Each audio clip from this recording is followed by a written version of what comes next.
बड़ा दुख होता है मुझे ये कहते हुए कि जिस जहां में हम रहते हैं, जिस हिंदुस्तान की धरती पे हम हैं, जिस भारत माता की धरती पे हैं, उसी भारत माँ की धरती पे भारत माता के जवानों का, भारत माता के सपूतों का हक मारा जाता है। मतलब हमारे भारतीय सेना के जवानों का हक मारा जाता है। तब यहाँ पर जो है आज 6 अगस्त को रामलीला मैदान में एक महाआंदोलन किया है पूर्व सैनिकों के द्वारा।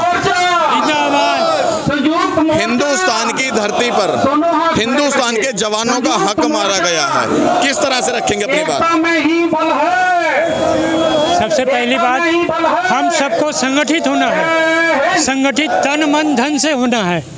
जब तक हम पूरी तरह से मानसिक रूप से एक ना हो जाए, संगठित ना हो जाए, छोटी छोटी विचार को दूर करके इकट्ठा होना है। जब हम इकट्ठा होंगे, एक साथ अपनी आवाज़ सरकार को बताएंगे और सरकार को महसूस होगा कि पूरे सैनिक एक है, एक आवाज़ में सब एक हो जा रहे हैं। सावधान बोल रहे तो सब सावधान हो रहे हैं, विश्राम बोल रहे तो सब विश्राम हो रहे हैं। तो हम सारे सैनिक अगर हम इकट्ठा हों और हमारी आवाज़ को सरकार तक ले जाएं, सरकार को मानना ही पड़ेगा, इसमें कोई दो राय नहीं है। ये तो अलग बात हुई, सरकार को मानना पड़ेगा, मैं भी सहमत हूँ। लेकिन इस हिंदुस्तान की धरती पर हिंदुस्तान के जवानों के साथ ही दुर्व्यवहार हो जाता है, उसका हक मार लिया जाता है, उस पर क्या कहेंगे? इसमें एक सबसे बड़ी तो हम इस चीज़ के लिए जिन्होंने जो दुष्कृतियाँ की है वो शायद जनरल सेम मानिक शाह को भूल गए। ये भारतवर्ष है और जनरल के एम क्रेपा को वो लीडरशिप का एक गुण था, उन्होंने किताब लिखी है security honour welfare of the country.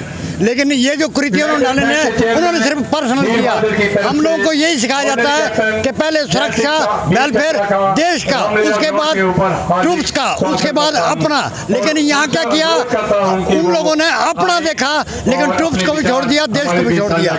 उसके बाद उनको तो इतनी शर्म आनी चाहिए कि जो हमारे जनरल जिन्होंने अंग्रेजों के बीच में नौकरी की, कमीशन फाइट किया, उन्होंने किताबें लिखी है। और जनरल सेम मानिक शाह का 1971 का विश्व का सबसे बड़ा सिलेंडर था, वो विश्व का सबसे बड़ा सिलेंडर, वो उस 1971 की लड़ाई के हीरो थे।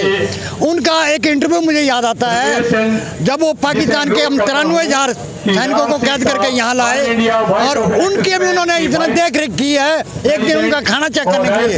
उस समय पाकिस्तान के सूबेदार मेजर ने उनको कहा था कि साहब इसीलिए बोला आपकी जीत हुई और हमारी हार हुई है।